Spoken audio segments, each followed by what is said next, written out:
Last week, the managers and the human resource affiliates had a joint affiliate meeting, and we listened to a presentation on the Governmental Conduct Act. The presenting attorney recommended that each local government entity consider adopting a governmental code ordinance, which would include, or could include, a code of conduct for not only employees and elected officials, but also appointees to county boards. They did share some samples of ordinance adopted in the other communities. So our plan is to put something together for consideration in conjunction with the personnel policy, but that was kind of something that came down the pipes to us, that it was important to have a code of conduct for everybody that acts on behalf of the county. We also met with Senator John Arthur Smith regarding revenue forecasts, and he's quite bleak, but his forecasts were quite bleak also. So his recommendation is that after fiscal year 13, that the counties no longer depend on PILT or Secure Rural Schools funding as a revenue source. We believe that the Secure Rural Schools funding, we feel like the Congress on the federal level is going to reauthorize at least one more year, but we don't want to expect it beyond that. The PILT, it may be coming for a few more years, but it's really time to start trying to phase it out depending on what happens this year. So that's something that we have to keep in mind during budget time. The Secure Rural Schools monies are coming in now, and the warrants are being mailed from DFA this week. The amount coming in for the road department is $83,000, almost $84,000, and then the school districts get their chunk as well. And that comes directly from PED, I believe. I hope to sit with Steve Getchow next week and work on specifications for the Mountaineer Shuffleboard Court. I hope that we're ready and we can get that project out to bid. Once it's out to bid, we will see what kind of numbers we get in from contractors and see if we have a sufficient budget to move forward with that project. And likewise with the Animal Shelter Addition. Because of this new Governmental Conduct Act, we can't receive assistance from contractors anymore in the preparation of bid specs. So Steve is an excellent draftsman, and I hope that he will make the time to help me draft the specifications for that project as well, because it saves us money on an engineer. To date, we still haven't heard from the developer or the consultant with the All-Tree project with regards to the private activity bond application that I was asked to complete at the last meeting. I did talk to Kathy McCormick from State Economic Development, and she reiterated that the private activity bond process is very, very complicated, and it's very similar to the industrial revenue bond process. So most of this information will have to be gathered and compiled by the developer, and the county will need bond counsel. So we have to meet with the developer before we can pursue those avenues, because there has to be agreements in place that the developer pays for the county's bond counsel and our local legal advice, and it's really complex financial process. So we do need some help, and we need, the last communication that I did receive from the developer basically said, hold off, we're not sure where we're at. So, and I believe I forwarded that to you guys. We did receive a quote from Sound and Signal to install a surveillance camera and an intrusion alarm in the voting machine building, which is over at the road yard. The price for the equipment is just over $8,000, and the new code requires these upgrades.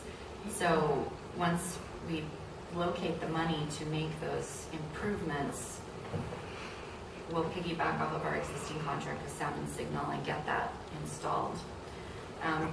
These are just things that I came up with in the meeting. The nuisance abatement ordinance, Adolfo is going to come to the next commission meeting and give us an update on that. His recommendation is going to be that the commission look at putting together some sort of an advisory committee to help with some of the details. Adolfo has a draft, but he thinks that a committee comprised of whoever the commission feels is suitable needs to look through the ordinance and identify any major problems or changes that need to be worked in. The Fair Board did have their election last week, I believe, of officers. So the commission needs to look at, or the commission has stated that they would like to have a joint meeting with the Fair Board, and Mayor Barilla also expressed his interest in participating. So we need to look at some dates and see when we want to propose a meeting with the Fair Board. A couple of meetings ago, Commissioner Chavez Gutierrez did give us a report that there was some issues in the Tahike Community Center, and I haven't gotten a response as to whether there's still issues that need to be addressed, or if they were already fixed and we owe a bill to somebody, or where we're at with that process. I kind of need to know so I can look at my maintenance budget and see what's required to address those problems. And also, last week I did visit with Torrance County. They do have an asphalt zipper that they would be willing to either lease us or let us borrow and try it. We did have a presentation with one a year and a half ago, and we worked on an existing paved road, and we were curious about trying it on dirt roads, gravel, caliche, and see how it would work. The zipper chews up about 6 inches down and re-spits everything out and resurfaces kind of, and it works with asphalt, chip seals, and they've had really good success with it with dirt roads also. So we had expressed an interest in trying it on some of our roads and seeing how it worked, if it would really remix the base and how it would lay it back down. So we can get with them, and they'd be happy if we go get it, and they'd be happy to let us use it. We'd also spoken last week, I spoke with New Mexico Tech, and Ruben has been trying to get a hold of them, and I think he's kind of expanded out to UNM now. They expressed some interest in coming and looking through some of our chemicals at our bomb lab, and if we can get them to come get some of those new chemicals, it will decrease our cost for cleanup. So we're trying to get them on that, and they can also give us a quote on cleanup themselves, and maybe even work a trade with us for some of the chemicals. So that's something that we're looking into as well, because the cleanup cost on that lab that we received was in the neighborhood of $25,000 to $30,000 in those chemicals. So, and that's obviously not money we have budgeted. And then again, real briefly, since this is the manager's report, I kind of just wanted to make a couple of comments. One being, I would really like to express to the public the importance of communication with the administrative offices in the county with regards to processes and procedures, road conditions, things like that. We are really the ones that are in the fire, so to speak, and we're in touch with the department heads. And as an example, last week in Santa Fe at the closing lunch of the Association of Counties, the Governor Martinez's chief of staff gave a speech to all of the counties, and he discussed the importance of communication with the counties and the local governments. And he actually used Torrance County as an example of what not to do in certain scenarios. There was a few weeks ago, there was a snowstorm, and he had received hundreds of calls, he said, asking the citizens were asking the governor's office to declare a state of emergency. And when he called the county offices, he was a little perturbed that we hadn't been in communication with him. So he said that if the counties need to be in contact with the governor's office, the county officials need to contact the governor's office, and he doesn't want to have to read about it on Facebook that we have needs that we're not addressing. So as a resident and a taxpayer, I think we need to try to work with the governor's office and comply with some of their requests. And the second comment that I wanted to make, especially to the public, is that I would really like to reiterate the importance of the public communicating with our offices. We are an open government because we're required to be by law. And I wish, and I think I can speak on behalf of my staff, I wish that the public would come in and talk to us and sit down. If you have budget questions, if you have audit questions, if you have questions about the way roads are maintained, if you have questions about the way we operate, it would be great to have somebody email us, call us, come in and visit with us. Because everyone wants to get interested when there's nasty stuff in the papers. But I wish that everybody would be interested all the time, because when those nasty things come out in the papers, it may be directed at me, but it's a poor reflection on my staff. And that's not acceptable, because we do have very qualified, competent staff, and we would like the public to give them an opportunity to back up their work as well. And that's all I have, unless you have any comments for me. I have several comments in regards to the manager's report. I commented already on item number 2. Item number 3 on the code of conduct, I think that that's an excellent idea. I also know before that I've signed before working at an office just a business ethics, and I think that might go hand in hand with code of conduct, but I'm going to get a copy of that also and see if maybe we can incorporate that and see maybe if it could complement each other.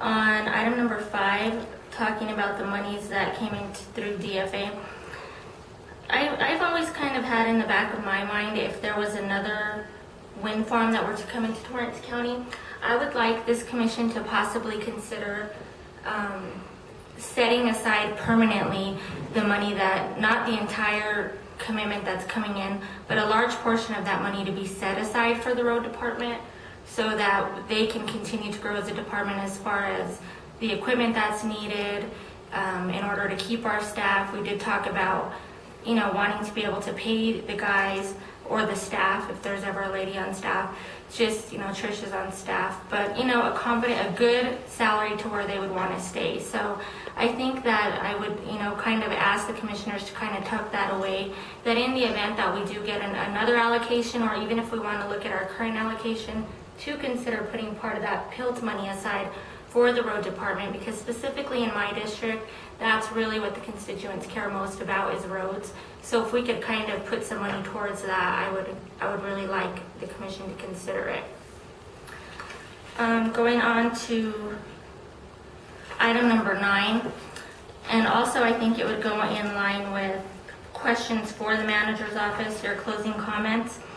My question would be then on your last sentence that said you would piggyback off the existing county contract with Sound and Signal. Could you just explain the legalities of us being allowed to piggyback off of a different contract and how we're able to do that, and how, if that does not, if that is legal, why it is legal, so we can have that on the record.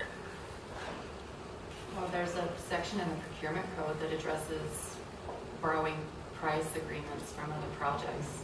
That's how it's legal. Okay, so it's just through procurement? Yeah, and it's statutory, as Joy said.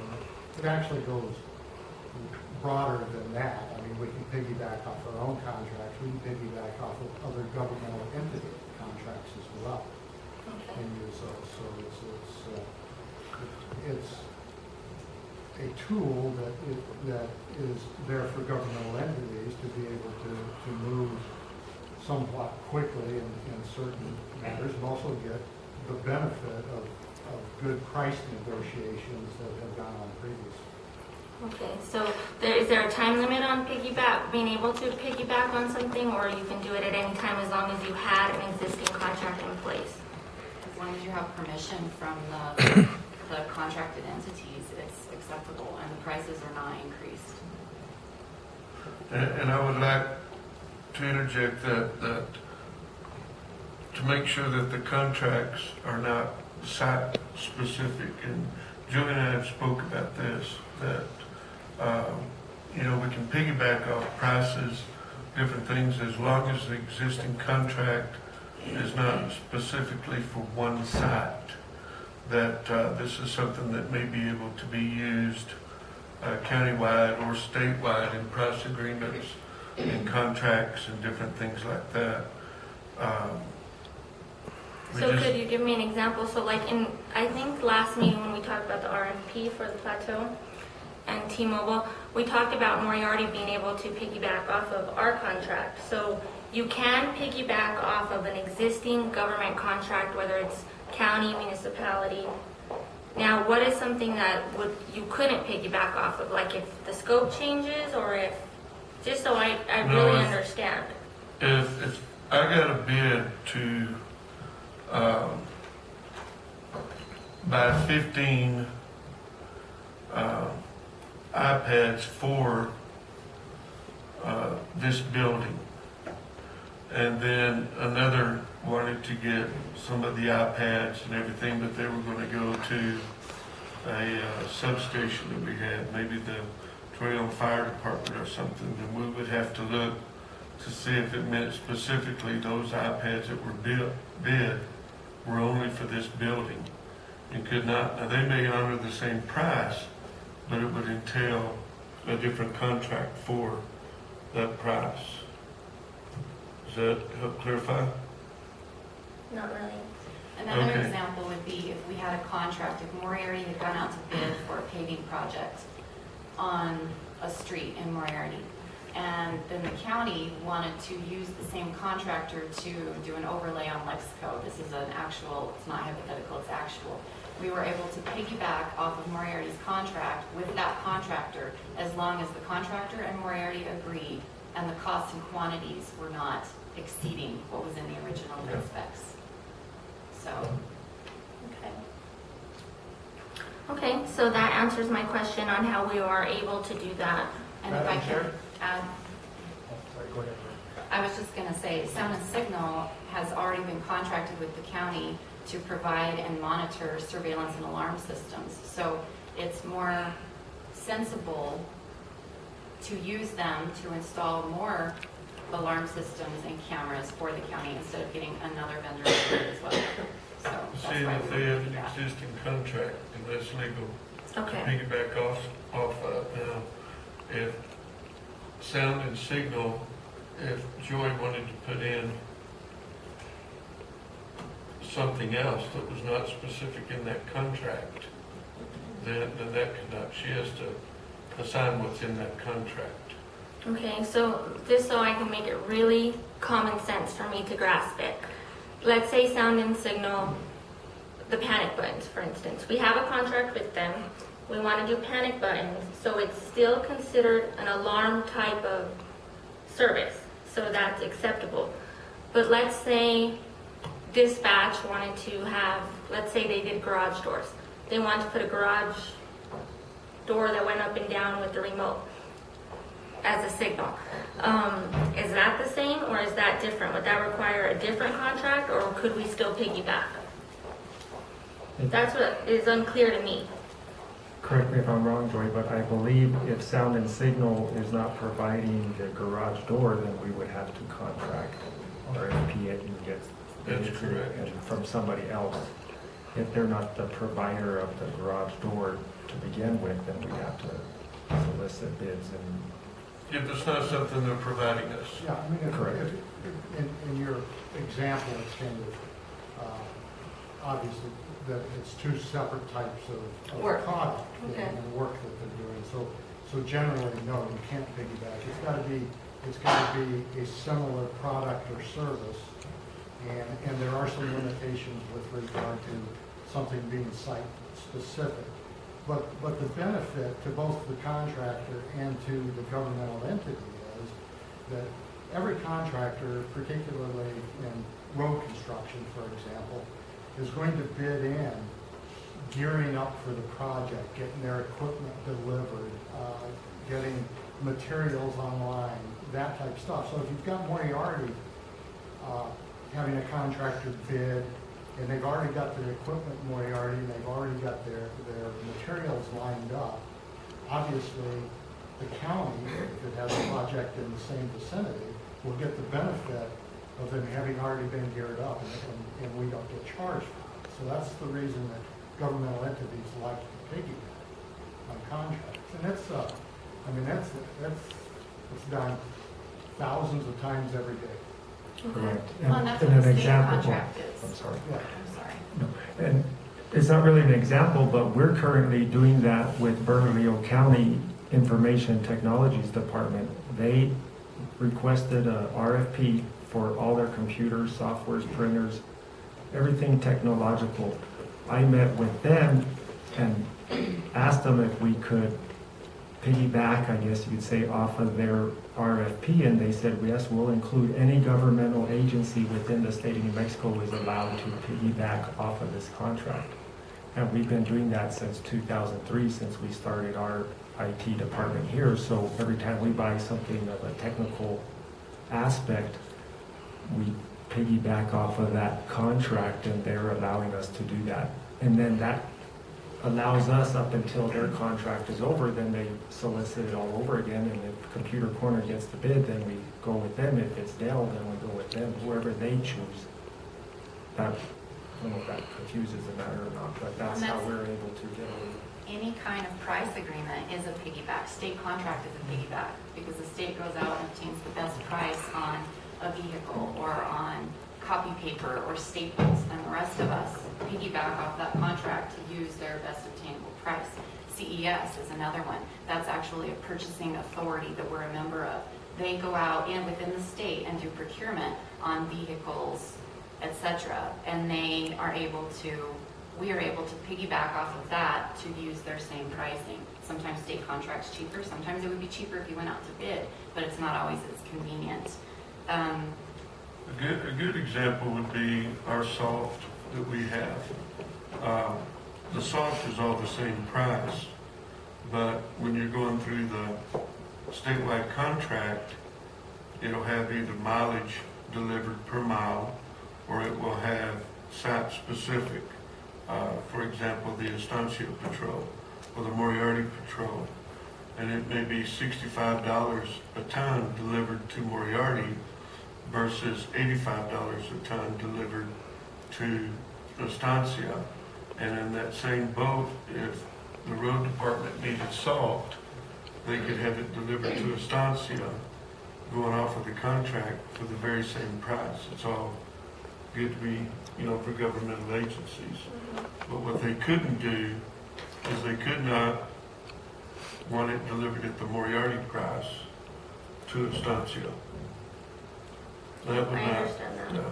So that would be, most of it is specific like that, either by the mileage for asphalt or, I don't know how Mexico worked, off of the Moriarty, but I'm sure there was maybe a fluctuation in the delivery price, but that would be spelled out in the contract.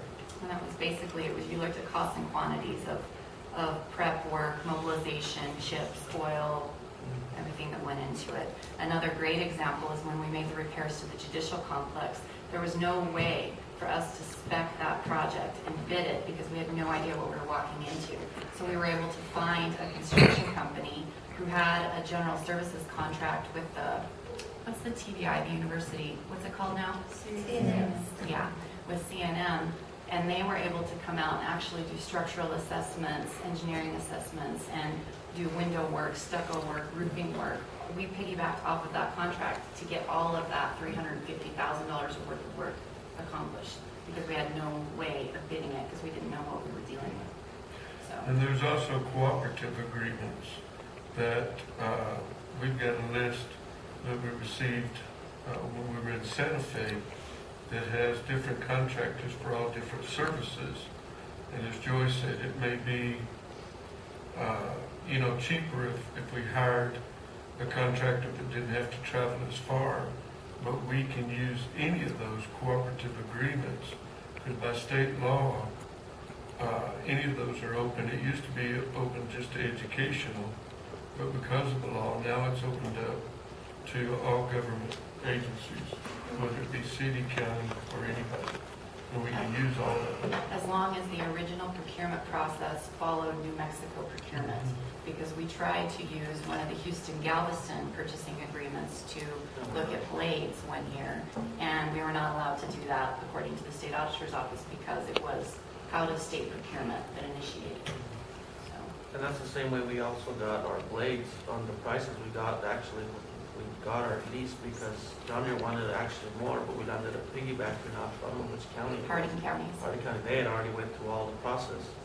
We called them and they said, well, yeah, you could use ours, and that's what we got our lease agreement on our graders. So even like on a real simple project, let's say painting or something, and our internal staff couldn't get it done.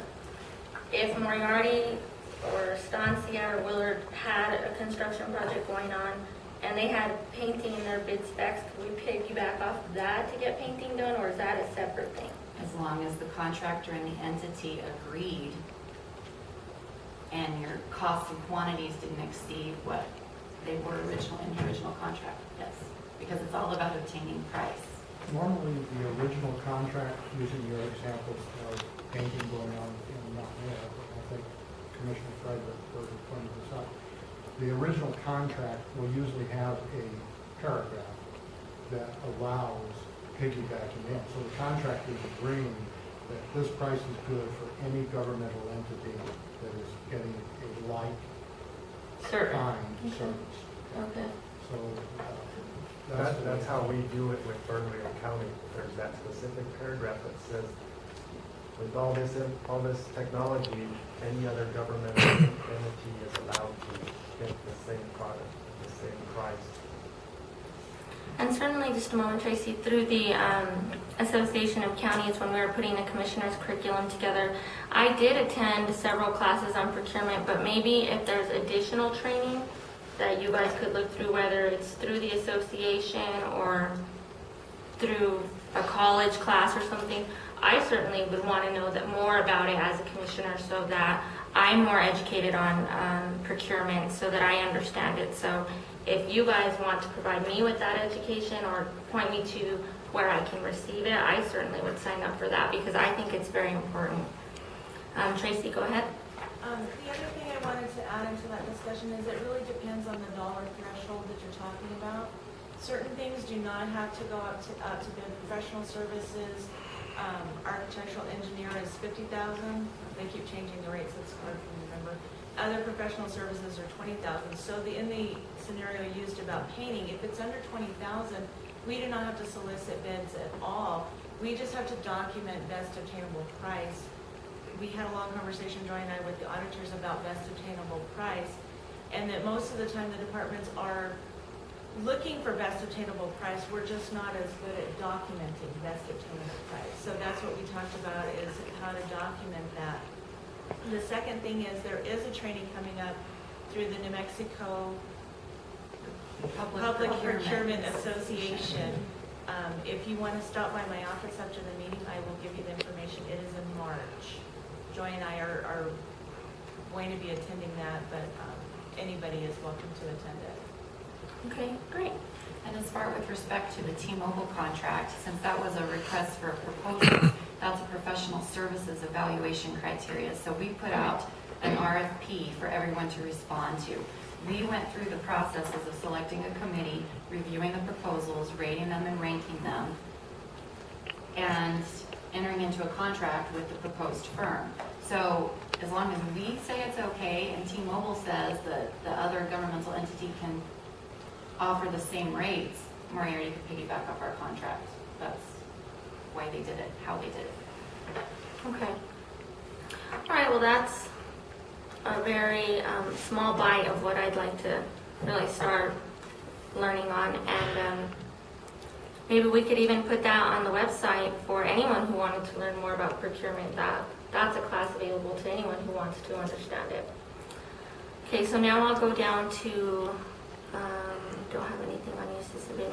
On the Fair Board election, I think that it would be really good if we could tie down a date and give to Joy that she can give to the Fair Board saying when we're available, because I think it would be really beneficial for us to get that first meeting put into place. Do we want to go to their next one? Do we want to invite them to our next commission meeting, ask them to come beforehand, to wait until afterwards? I'm okay with going to their next one. That's When is their next one? Maybe the third Tuesday?